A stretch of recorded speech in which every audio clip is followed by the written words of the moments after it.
నేను మాట ఇస్తా ఉన్నా, ఇవాళ మన ప్రభుత్వం వస్తుంది, ఖచ్చితంగా వస్తుంది.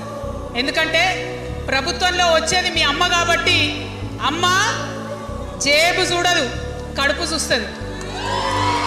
కాబట్టి మీ పిల్లలు ప్రైవేట్ పాఠశాలలో చదువుతున్నా, ఎంతవరకు చదువుకున్నా కంప్లీట్గా మీ మీద ఒక్క రూపాయి కూడా భారం పడకుండా చదివించే బాధ్యత మేము తీసుకుంటాం.